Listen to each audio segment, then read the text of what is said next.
Hello. Well, like I said, it is Tuesday, and so our topic is arts and crafts. So we are going to try out, we're going to do a compare and contrast. I've got two homemade puffy paint recipes that we're going to try out, and we're going to decide which one we like better, or if we like them the same for different reasons. The first is a puffy paint recipe that I have used for years and years and years. It is equal parts shaving cream and white school glue. So we are going to, the first thing that we need to do is we need to take, I'm going to do white for the next puffy paint. I'm going to do blue for this one. So we need an outline of a snowman. So we're going to go like this. Oops. I'm not a very good artist. There we go. Probably don't even need the middle part. I mean that line right there. Oops. So earlier on the Zoom meeting I did this, and I didn't use googly eyes, but I think this time I will use googly eyes.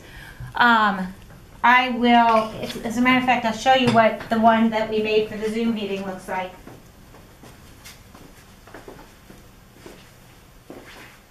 This is what it will look like.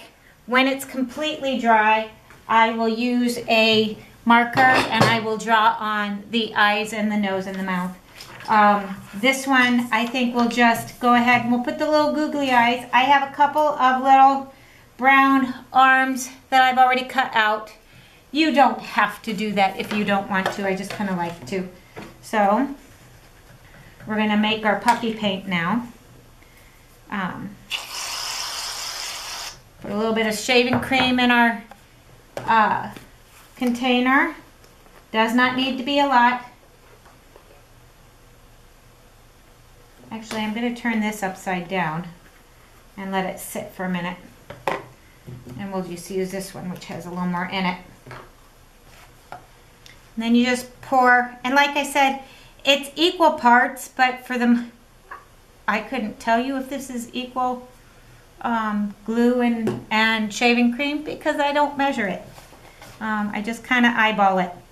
So, and then you mix it up.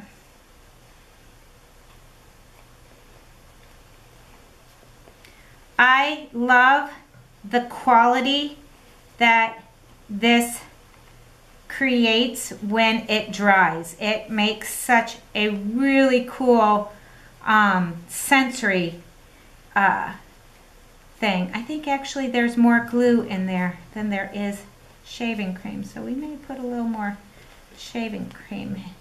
Maybe not. Maybe it's okay. See, like I've said, we'll just kind of eyeball it and mix it up. All right. So then, basically, I just kind of put it out on the thing, or on the paper, and then I use my paintbrush to spread it around. So if you didn't have a paintbrush and you wanted to use, I don't know, maybe even a spoon, you could probably do that. Using a paintbrush just, I guess, makes it more artsy. I don't know. So this is, it's just a matter of spreading the mixture, the puffy paint mixture around.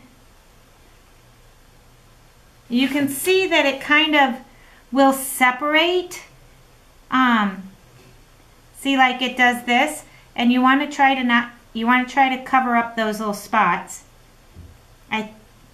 I don't know enough about the science of this, but my guess is it has something to do with the air bubbles in the shaving cream. But like I said, I am absolutely not a scientist.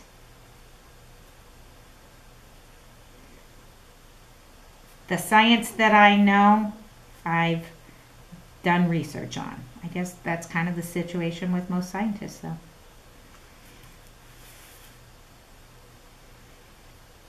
This is the fun part, I think.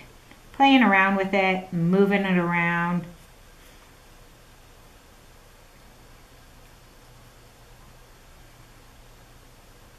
Maybe getting some little swirlies in there if we want. All right, now we're gonna do the middle. I try to cover up the outline.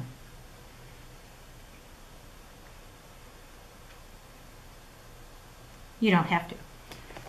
All right, and we're gonna put a little bit more. You can, oh look.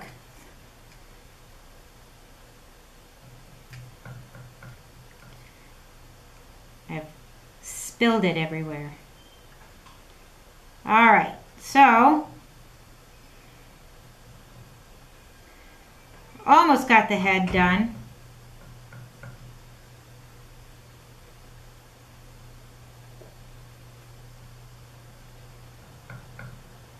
There we go.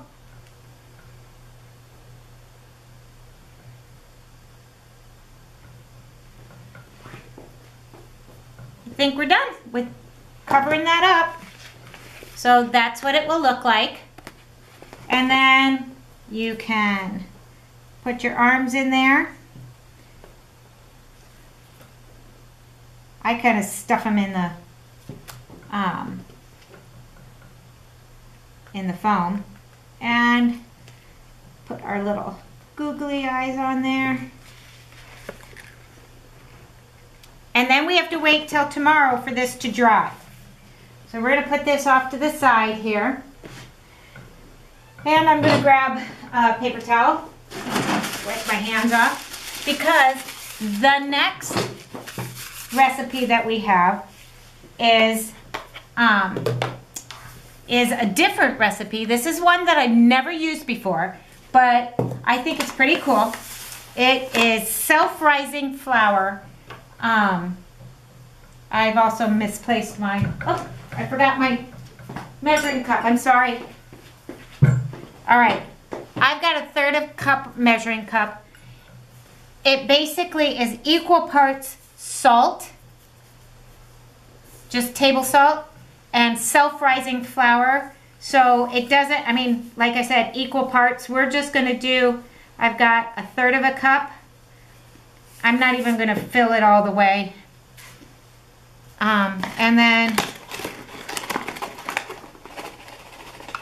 And then almost a 1/3 cup of the rising flour.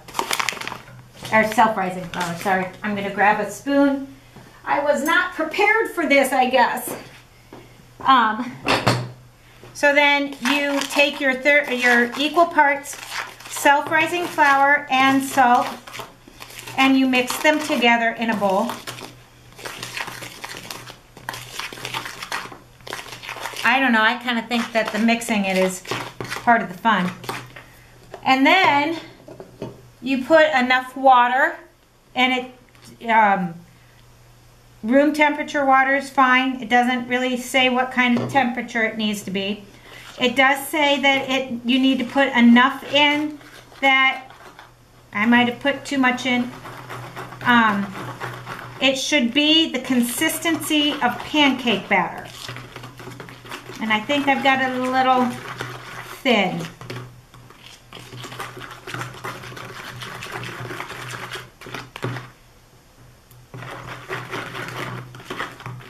Yeah, I think I've got it a little thin. I think I might need a little more.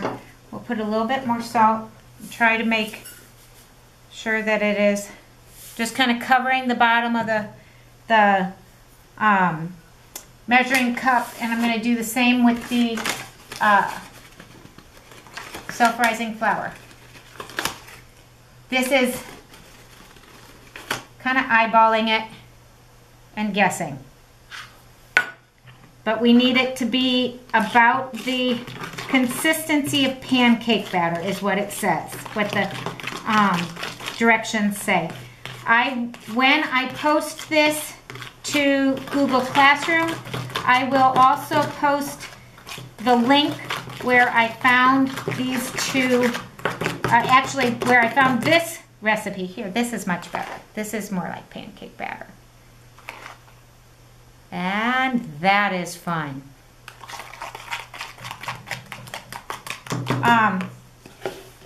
So the recipe says to get a bottle, a squeeze bottle, like an old dish soap bottle. This is a squeeze bottle like a mustard. I think that this might actually be a little too small, this bottle. So when I tried it before, it was hard to get out. So I actually may try to make this a little thinner and see if it works, because it was hard to dribble it onto the paper. So here is the batter. Like I said, it's just equal parts salt and self-rising flour. I'm going to pour it into my bottle. I don't think I need a whole lot. Put the lid on, and then I'm going to squirt it out, and I'm going to make a little, see, I think I'm going to make a snowflake. Yeah, I think this bottle is not the easiest bottle to use. I think probably like like they said, an old dish, a dish liquid bottle. I think that the consistency is a little thick for this one.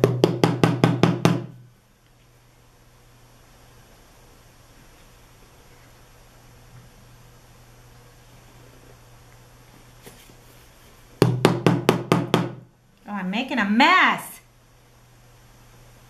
All right.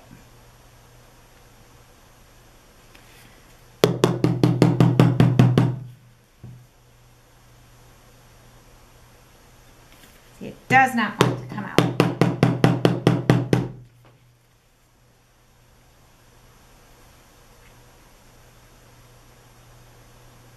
Well, there. Now it's coming out. We'll do little dots at each side. So there.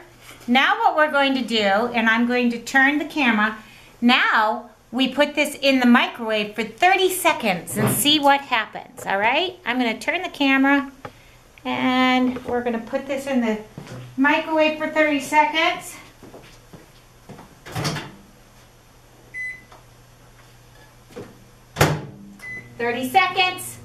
And then we just wait. I don't think you can see my face. We're going to wait for 30 seconds for that to cook, and what it does is it dries it. It is really, really cool. So like I said, this is a new recipe. I've never done this before today, so it might be a new one that we'll use every year. I don't know. So we got 2, 1, and it's done.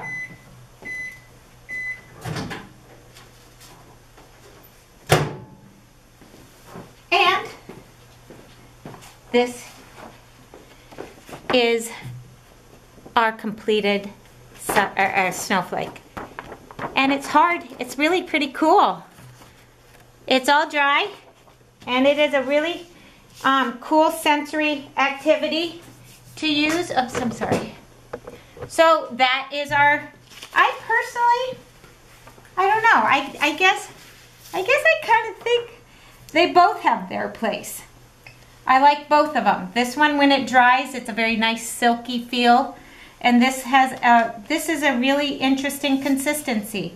So I think that we'll probably use both recipes.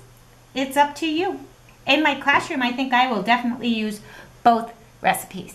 All right, I hope you enjoyed this. I will post this on Google Classroom. You have a wonderful rest of your day. Make sure you get out and enjoy the pretty